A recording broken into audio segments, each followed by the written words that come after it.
So as I mentioned in the last video, I'm going to do a couple of different various videos on our Norway trip, but split it up into, useful chunks. And I guess the first useful chunk that applies to a number of different trips that we've done is how to get your bike over there. So generally when we go on long trips, as in more than just like Wales or Scotland, we're going to ship the bikes over and then join them in our civvies via Ryanair flight. And there is a company, an Irish-based company, that will look after the logistics of that for you. It's Overlanders.ie. And so we've done that a number of times and we've had good experiences so far, certainly. And I mean, you can go look at Overlanders.ie and find out a lot of this already, but I wanted to give our own experience of how the whole thing happens, because they've got like a price list and a list of destinations, and not, only so much information after that on what it's actually like. So generally what it looks like is you will, obviously the prices are up there. The price at the moment, you're ranging from like 650, 700, 800 quid to get a bike there and back. And that might seem like a lot of money. But if you compare that to bringing the bike over yourself, especially to somewhere like Norway where there actually aren't a lot of good ferry options, or to Munich or to other places where the ferry is 24 hours, or if you're going to cross to Munich, you're going to ride all the way down from somewhere like Calais or who knows where. And so if you add up petrol, a set of tyres, maybe, or a chunk out of a set of tyres, and just your time as well, it's a lot of cash and it's a lot of hassle. And as I like to say, you cannot put a price on hassle. So personally, to my book, even though it's a chunk of change, it's actually a bargain. It actually saves you money, I think. So it's well priced, and what you're paying for is your bike is in a certain city or a certain place for 2 weeks, or 14 days or 15 days or something like that. And you can come out and you can grab it whenever you want. Some of the trips, they want you to take it for the full 2 weeks, but I think in theory on some of them where they have a warehouse, you can come and take it for a week and bring it back earlier or whatever it is. They also usually want the bike about a week in advance, because what they're doing is they're going to pack it up nice and tight and put it on a truck and take the truck across. And they'll take a couple of dozen bikes across on a truck. And what they ask you to do is come at a certain time, usually at the latest, the Saturday before, the weekend that you're flying over yourself, and bring the bike, and don't have the bike in an absolute heap, have it clean and maybe not a full tank of petrol, because there's petrol everywhere. And they let you take a sort of a kit bag with you. So what we've usually done is I've put like my lid and my boots and my jacket and my sort of gear in that kit bag. So their warehouse in Ireland is down in Gorey in Wexford. So I will usually bring the bike down fully loaded with a set of civvies, and change into the civvies and get a lift back, or however you get back from Gorey, and leave your bike gear in your kit bag, which then gets brought over separately.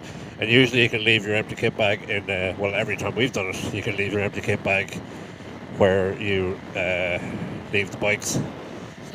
And so when you go over yourself, generally you will find there's a lot of bikers on the flight that you're on, because when we've been there, I know on the Munich trip, or the second Munich trip that we've done, there were like easily 50 bikes there, so there were a lot of people on that flight that were wandering around looking for the warehouse.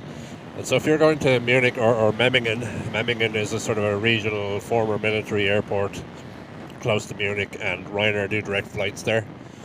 And so in Memmingen, it's actually, I don't know if it's still like this, but the warehouse with the bikes in it is actually walking distance from the airport. You just walk out of the airport and to your bike. And sometimes, well, I don't know, I guess this time when we shipped the bike over to Oslo earlier this year, there was an organised tour on as well. So generally there is the option, you can either just ship your bike and then best of luck to you, go off on your bike for 2 weeks, or sometimes there is a guided tour where the lads from Overlanders who are mad experienced in this sort of thing will do a tour for the 2 weeks. And so in this case there was both happening in Oslo. So when we showed up in Oslo, there was a certain hotel and there was a truck, and we showed up and our bikes were there, and the lads were like, okay, the tour is heading off in the morning, but like, here's your keys, best of luck. Your bikes are now like in a car park, go nuts. Which was great, because we can then just sort of say, okay, well, we can go whenever we want now. And they do tours. They went up, there was a good few bikes went up to Nordkapp and around the northern part of Norway. We didn't go that way, but that's for another video. But the convenience of it is great, and they kept us up to date, and they sort of said, like, occasionally they'll sort of go, well, lads, you can be a bit late, or like, the truck isn't actually going until such and such a time, etc., etc. So, but generally we'll plan to be back absolutely on time, and you should too. I'd hate to have my bike stuck somewhere, because they will go. So overall, I would say the service is more than worth it. Very much so. I know there's some bits where you could go yourself. There is a Bilbao journey where you could kind of bring the bike yourself if you wanted to get on the Santander ferry and do it yourself. More than welcome to. That's a dog of a ferry, because it's like 24 hours of you hanging around. But if you don't want to, you don't want to. Same with Munich. I mean, you could ride down to Munich in a couple of days. It's not a big deal. The thing with Oslo in particular is there's no good options for Oslo. You're getting a ferry across either through the UK or across to France and then up through Denmark. There's no ferry from the UK anymore to Stavanger, and there's really no substitute for you start your tour in the capital city, no fucking around. So that's good stuff.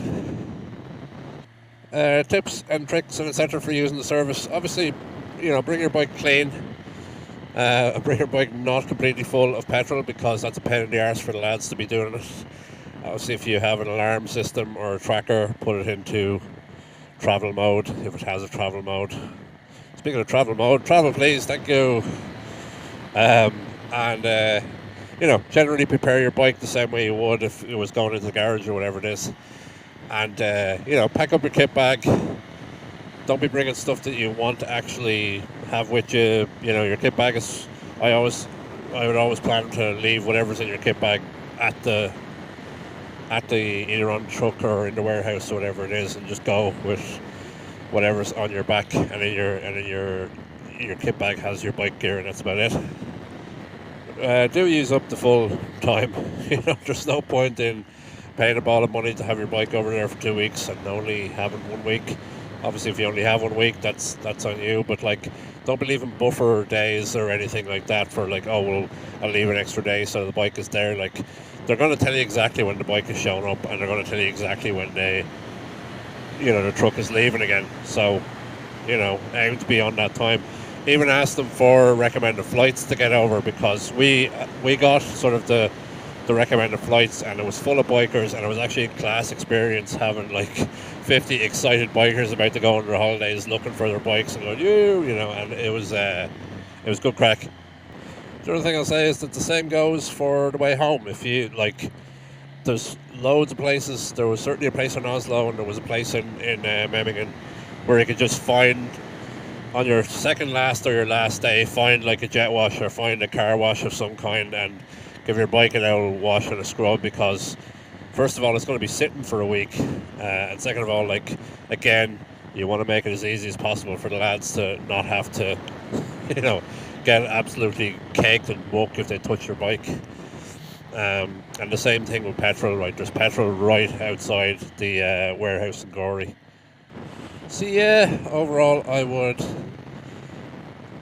wholeheartedly recommend Overlanders as a way to have a motorbicycle holiday without having to cover familiar roads on your way from your house and to your house, and do what could be kind of a slog to get you to the bits that you want to get to. I'd encourage people to give it a shot. Like, our first experience of it was this lad in front of me being a fucking mad bastard and just saying, yeah, I booked it. Like, do you want to go holidays next year? Yeah, okay, I booked it. What? You're all right for October, aren't you? I suppose I have to be. So it really is a case of just getting the booked and then getting planning, or in our case, leaving planning until a week before. And it's going to be an experience no matter what you do.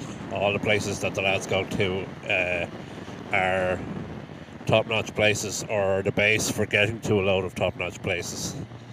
You know, if you go into Munich or Memmingen, you're a day's ride away from Italy, Austria, Switzerland, a load of places that you really want to experience at least once.